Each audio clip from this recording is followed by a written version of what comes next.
할렐루야. 오늘도 참으로 좋은 날입니다. 오늘은 부활주일입니다. 은혜 받으실 하나님의 말씀은 고린도전서 15장 3절과 4절의 말씀입니다. 내가 받은 것을 먼저 너희에게 전하였노니 이는 성경대로 그리스도께서 우리 죄를 위하여 죽으시고 장사 지낸 바 되셨다가 성경대로 사흘 만에 다시 살아나사 게바에게 보이시고 후에 12 제자에게와. 아멘. 본문의 말씀을 근거로 우리를 위하여 부활하신 예수님이라는 제목으로 함께 은혜 나누기를 원합니다. 부활주일은 교회의 큰 명절입니다. 성탄절과 함께 우리 예수님 부활하신 날을 기념하여 지키는 주일이기도 합니다. 부활의 증거는 많은 증거가 있겠지만 예수님의 12 제자가 100% 예수님을 위하여, 복음을 위하여, 그 증인의 삶을 살기 위하여 순교했다는 것입니다. 현재도 기독교 박해 국가 순위가 북한, 파키스탄, 아프가니스탄, 소말리아 여러 나라들이 있습니다. 2019년 한 해에 약 4,305명이 예수를 믿는 것 때문에, 복음 때문에 순교를 당했습니다. 다른 말로 이야기하면은 내가 예수를 믿는 그 가치 때문에 내 목숨, 내 생명을 이 믿음 때문에 바꾼다는 것은 그만큼 예수의 생명의 능력, 부활의 능력이 여전히 존재하기 때문인 줄 믿으시기 바랍니다.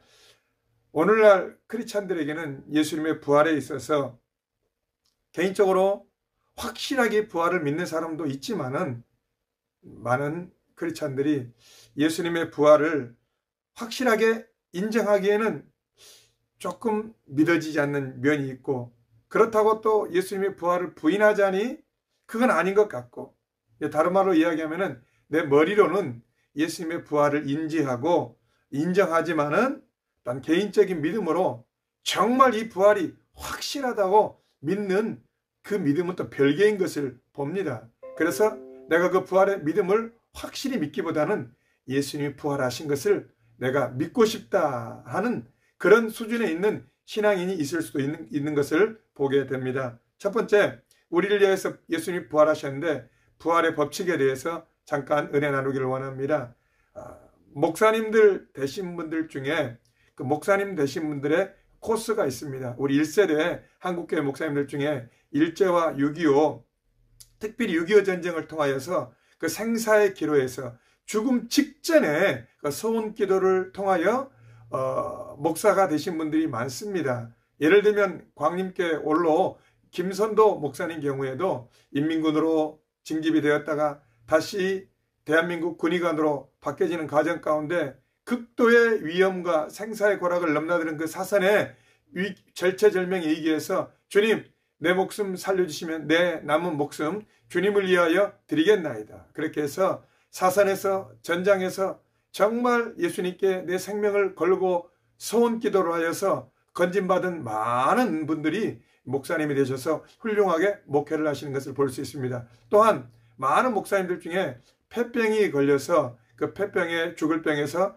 치유받고 난 다음에 목회를 또 훌륭하게 하시는 분들이 있습니다. 그래서 옛날 이야기지만 한때 많은 신학생들 가운데서 주님, 나도 폐병이 걸려서 이 폐병에서 치료받고 훌륭하고 큰 목회를 해 주옵소서. 정말 그 폐병이 얼마나 무서운지도 모르고 이렇게 철없이 기도했던 신학생들이 있습니다. 하루살이가 내일이 뭐니, 내일이 없다고 말할지라도 내일이라는 것은 존재하듯이 사람이 부활을 인정하지 않는다고 해서 부활이 없는 것이 아니라 여전히 우리에게 부활은 있는 줄 믿으시기 바랍니다. 그래서 이 부활의 법칙에 있어서 죽을 만큼 내가 고생을 하고 어려움을 겪은 만큼 현재 내가 새롭게 거듭나고 살아난 기쁨이 큰 겁니다. 사람이 배가 많이 고파본 만큼 이 먹는 것의 소중함을 인정하게 되고 자유와 또한 그 평화를 누리지 못하고 심하게 억압받고 독재와 또한 종교적인 집단의 이 강압을 받아본 사람만큼 내 일상에 내가 하나님 앞에 예배하고 기도하는 것이 얼마나 소중한 것을 느끼게 됩니다. 심한 병에 걸렸던 사람만이 내가 일상에 호흡하고 병상에 누워있지 않고 일상의 삶을 사는 것이 얼마나 소중한 것을 느낄 수 있습니다. 그런 면에서 우리 믿음의 사람들은 신앙적으로 극심한 괴로움이라든가 영적인 혼돈, 신앙의 큰 나락에 떨어져 본 만큼 야, 지금 나에게 일상에 주어진 은혜가 얼마나 소중한, 이 구원이 얼마나 소중한 것을 새삼 느끼게 됩니다.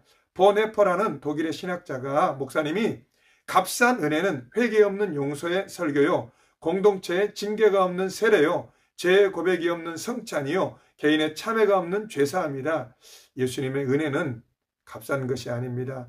너무나 값 있는 것입니다. 그런데 그 은혜가 우리에게 왔기 때문에 거저온 것 같지만은 예수님의 엄청난 대속의 죽음과 값비싼, 정말 값으로 먹일 수 없는 예수님의 대속의 은총이 있기 때문에 우리가 누리는 구원과 생명과 은혜가 우리 삶 가운데 누려지는 줄 믿으시기 바랍니다.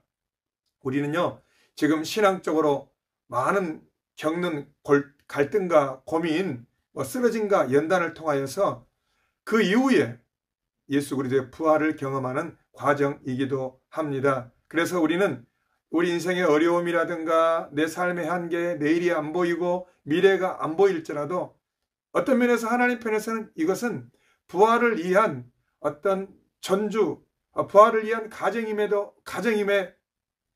수 있습니다. 그렇기 때문에 현재 우리가 보이지 않는 고통과 어려움과 사망의 시간을 걸칠지라도 절대 낙심하지 않고 소망을 주님께 바라보고 나아갈 때 반드시 부활의 법칙이, 부활의 영광이 우리 가운데 있을 줄 믿습니다. 두 번째, 우리가 그러면 부활의 열매의 삶을 살아야 되는데, 이렇게 예수님께서 죽으셨다가 우리에게 생명과 구원과 은혜를 주셨기 때문에 우리의 영적인 구원뿐만 아니라 우리가 누리는 모든 것이 하나님의 은혜이기 때문에, 그래서 우리는 예사로 살면, 막 살면 안 되는 줄 믿으시기 바랍니다. 내 마음대로 살면 안 됩니다.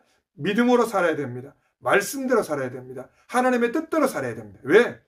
나의 영적인 위치와 신분은 예수님과 함께 죽었고 주님이 살아나심으로 다시 나도 살리심을 받았기 때문에 나를 위한 삶이 아니라 주님을 위한 삶, 하나님의 영광을 위한 삶이 우리의 삶이 되어야 될 줄 믿으시기 바랍니다.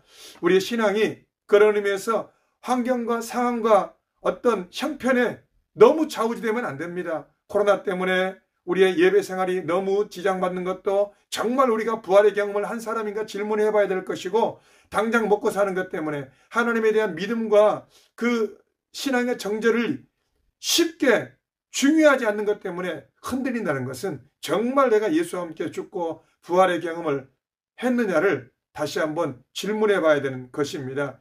여러분, 우리가 은혜를 공짜로 받았기 때문에 그 공짜가 정말 값없는 것입니까?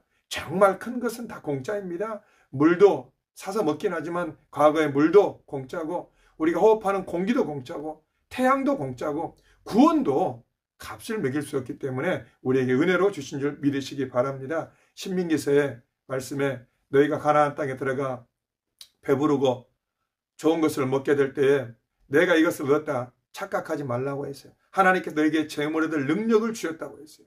여러분, 우리가 노력하고 애쓰기 때문에 이만큼 잘 삽니까? 어느 목사님의 말씀처럼 우리가 노력하고 애쓰기 때문에 이만큼 잘 사는 것이 아니라, 노력과 애씀으로 말한다면요, 북한에 있는 사람들은 우리보다 10배, 100배 더 노력하고, 아니 고생하고 애쓰는데 열매가 없어요. 여러분, 우리로 하여금 노력할 수 있는 힘을 주시고 또 터전을 주시고 열매를 거둘 수 있는 열매조차도 하나님께서 허락하신 것이기 때문에 이것은 우리의 공로가 아니라 하나님의 은혜가 전제되어야 되는 것을 믿고 인식하시기를 예수 이름으로 축복합니다. 그래서 은혜를 잊는 순간 타락하게 되어 있습니다. 여러분, 세월이 갈수록 우리에게 은혜의 불길이 타올라야 될 줄 믿습니다. 타락은 은혜의 망각에서 오는 것입니다. 구원의 개념도 그렇습니다. 우리가 하나님을 붙잡기 때문에 하나님께서 우리를 구원하시는 것이 아니라, 구원의 개념으로 볼 때 그 많은 사람 중에 노아와 8 식구만이 구원받았고, 소돔과 고모라 가운데 롯과 그 2딸만 구원을 받았고, 6월절 하나님 그 대속의 은혜를 경험하고 난 다음에 이스라엘 백성들이 다 출애굽을 했지만은 여호수아, 갈렙 극소수의 사람만이 가나안 땅에 들어가는 은혜를 경험했듯이, 우리는 내가 주님을 붙잡습니다, 내가 믿음으로 주님을 붙잡습니다가 아니라 주님이 말씀으로 나를 구원하시고 주님이 나를 대속하신 것을 알고 믿고 보게 하여 주옵소서, 이런 기도를 해야 될 줄 믿으시기 바랍니다. 요한계시록 3장에 보면은 예수님께서 4대 교회를 향하여서 책망하시는데, 요한계시록 3장 1절에 내가 내 행위를 하노니 내가 살았다 하는 이름을 가졌으나 죽은 자로다. 그러나 사대에 그 옷을 더럽히지 아니한 몇 명이 있어.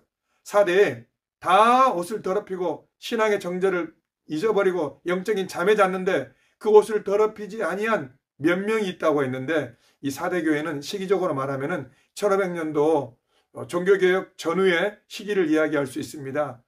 마태복음의 밭에 감추인 보화, 중세 유럽이 1000년 동안 정말 암흑기에 잠을 자고 있을 때 사대교회 몇 명이라 하면, 국가적으로 볼 때 독일의 마틴 루터, 프랑스의 칼빈, 영국의 글리프, 스코틀랜드의 존 낙스, 스위스의 찌빙글립, 체코의 얀 후스, 정말 하나님께서 다 잠들어 있는 그 시대 가운데 나라에 한 명 정도의 깨어있는 사람을 구별하듯이, 믿음이라는 것은 이 땅에 수많은 크리스찬들이 있기 때문에 그냥 결단 없이 은혜 없이 나도 크리스찬이가 아니라 하나님이 우리를 붙잡아 주지 않으면요, 우리는 구원도 은혜도 누릴 수 없기 때문에 요한계시록의 7별과 7금첩대를 붙잡고 계시는 구원이 우리의 노력과 우리 행위에 있지 아니하고 하나님의 전적인 은혜로 있음을 알고 그걸 믿을 때 정말 내가 구원받은 것 너무너무 소중하고, 내가 하나님의 자녀된 것 너무너무 감격하고, 내가 일상의 평범한 신앙생활을 하는 것이 얼마나 축복임을 우리는 알아야 될 줄 믿으시기 바랍니다.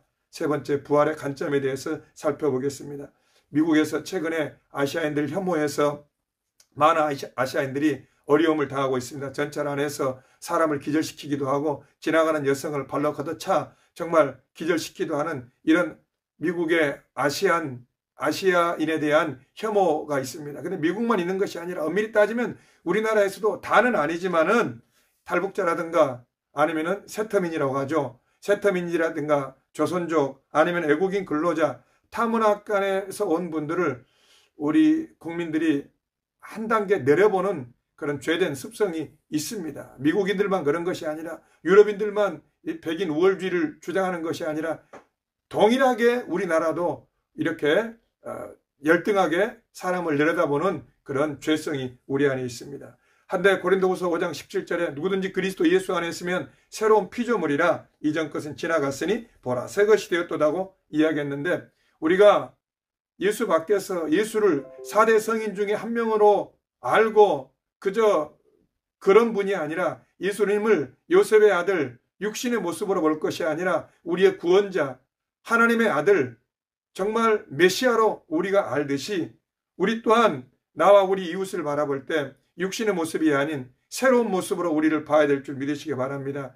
정말 어떤 자녀들에게는요, 많은 칭찬과 격려를 할지라도 아는데 그래도 나는 아니야, 이런 이 고정관념과 패배의식이 있을 수 있는데, 하나님은 우리를 정말 큰 용사로 하나님의 군대로 믿음의 사람으로 세워주셨기 때문에 신앙생활 중에 우리가 새로운 피조물이라고 해서 알고 믿기는 하지만 기적 중에 기적이 우리가 예수님만 새롭게 된 것도 참 큰 은혜인데, 정말 그것은 목표치에 불과하고, 그렇지 내가 새로운 피조물이 되었지만은 여전히 나는 더 새롭게 되어야 되고 성화가 되어야 되고 변화가 되어야지, 이런 이미 구원받았지만 아직 이르지 아니한 이 성화의 과정 가운데 많이 갈등함의 어려움을 겪고 있는데, 내 자신을 새롭게 보는 것도 쉽지 않은데 더 어려운 것은 내 주위에 내 배우자, 내 자녀, 내 부모, 우리 교회에 있는 동료를 향하여서, 아니 저 아시아인을 혐오하거나 아니면은 우리보다 열등하다고 생각하는 사람들에서 내려보는 것은 둘째치고,